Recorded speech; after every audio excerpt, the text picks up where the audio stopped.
Saudara semua, dimanapun saudara berada, orang tua-tua yang beta kasihi, beta mendoakan dari jauh, dari tempat di mana beta ada, di Ambon, supaya setiap orang tua, saudara semua, dimanapun berada, tetap ada dalam kasih karunia Tuhan. Dalam semua keterbatasan ketorang, dalam semua ketidakmampuan ketorang, ingatlah bahwa kekuatan itu datangnya dari Tuhan. Kekuatan itu datangnya dari Tuhan. 2 Korintus pasal 12 ayat 9 berkata, "Tetapi jawab Tuhan kepadaku, kepada Paulus, cukuplah kasih karuniaku bagimu, sebab justru dalam kelemahanlah kuasaku menjadi sempurna." Nah saudara, perhatikan 2 Korintus pasal 12 ayat 9 tadi. Di sana dikatakan bahwa cukuplah kasih karuniaku bagimu, sebab justru dalam kelemahanlah kuasaku, kuasa Tuhan menjadi sempurna. Kita semua punya berbagai keterbatasan, kita semua punya berbagai ketidakmampuan. Tapi di dalam keterbatasan dan ketidakmampuan kita itu, kita menjadi orang yang kuat, yang bisa melakukan banyak hal kalau kita terus-menerus bersandar dan bergantung kepada Tuhan. Nah saudara, ada satu pertanyaan yang penting untuk kita renungkan. Pertanyaan itu, apa yang ada di dalam diri kita yang begitu kita benci?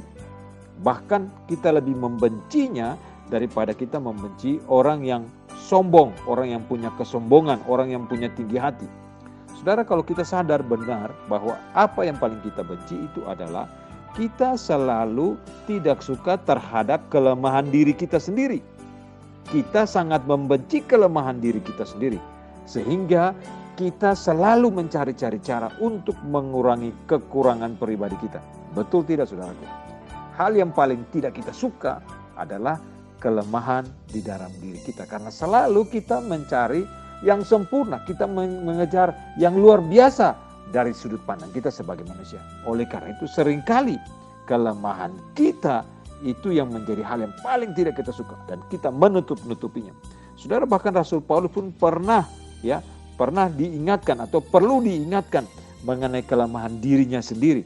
Saudara, kalau perhatikan apa yang Paulus katakan di dalam 2 Korintus pasal 12 ayat ke-7, sana dikatakan, "Dan supaya aku jangan meninggikan diri karena pernyataan-pernyataan yang luar biasa itu, maka aku diberi suatu duri di dalam dagingku, yaitu seorang utusan iblis untuk menggocok aku, supaya aku jangan meninggikan diri."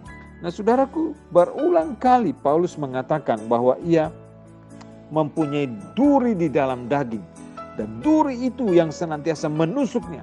Ia tidak mengatakan bahwa duri apa sebenarnya yang menusuk-nusuknya itu. Tapi saudara, ada seorang penulis yang terkenal namanya G. Oswald Sanders mengingatkan kita bahwa duri tersebut mampu melukai, mampu merendahkan, dan bisa membatasi Paulus dalam apa yang dia mau kerjakan, mengganggu dia. Sebenarnya Paulus sudah 3 kali minta Tuhan untuk mencabut duri tersebut. Tapi permohonannya tidak dikabulkan oleh Tuhan. Ia kemudian justru menggunakan duri itu untuk bernaung pada kasih karunia Allah. Nah saudara, perhatikan ayat 9 tadi, pasal 12, 2 Korintus pasal 12. Di sana dikatakan, "Cukuplah kasih karuniaku bagimu, sebab justru dalam kelemahanlah kuasaku menjadi sempurna." Saudaraku, selanjutnya Paulus dengan berani, dengan sekuat apa yang dia bisa, dia merangkul kelemahannya, dia merangkul kekurangannya, dan dia terus bersandar, bergantung kepada kasih karunia Tuhan itu. Saudara, ini merupakan sebuah jalan yang disebut oleh Sanders proses belajar secara bertahap. Proses belajar step by step, satu demi satu. Dalam kehidupan Rasul Paulus, Sanders mencatat bahwa seringkali Paulus merasa tidak mampu dengan duri yang ada dalam dagingnya itu.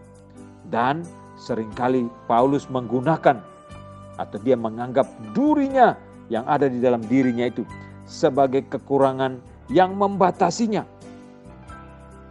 Tapi bukan sampai di situ, saudaraku.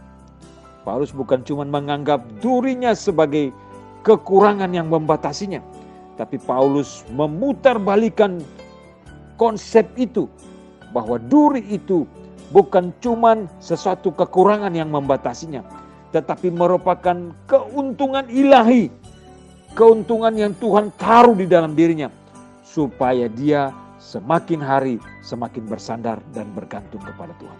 Di dalam kelemahannya, di dalam ketidakmampuannya, di dalam ketakutan, bahkan kekhawatiran mungkin di dalam apa yang dia mau kerjakan dan lakukan, ia justru merasa kuat, ia justru merasa punya topangan yang kuat di dalam Tuhan. Saudara perhatikan ini. Ketika saudara dan saya menerima kelemahan di dalam diri kita, kita bisa menjadi orang lemah. Betul, saudaraku. Tetapi orang lemah yang kuat di dalam Kristus Yesus Tuhan kita. Karena ketika kita sadar kita lemah, ketika kita sadar kita tidak mampu, ketika kita sadar kita tidak kuat, kita harus meletakkan kelemahan, ketidakmampuan, kebersandaran kita sepenuhnya kepada Tuhan. Dan di sanalah Tuhan yang berkuasa memegang dan mengendalikan hidup kita. Kekuatan Allah terlihat paling jelas di dalam kelemahan kita. Perhatikan ini, saudaraku. Kekuatan Allah akan terlihat semakin jelas kalau saudara dan saya menyadari bahwa kita lemah dan terbatas. Dan dalam keterbatasan itulah kekuatan Allah terlihat karena kita bergantung, bersandar kepada Tuhan. Tuhan tolong kita supaya kita belajar untuk selalu bersandar, selalu bersandar, selalu bersandar bergantung kepada Tuhan. Kita mampu karena Tuhanlah yang memampukan kita. Kita bisa karena Tuhan yang memberikan kasih karunia dan memampukan kita untuk melakukan apapun yang Tuhan percayakan kita kerjakan dan lakukan di dunia ini. Terpujilah Tuhan dari kekal sampai kekal.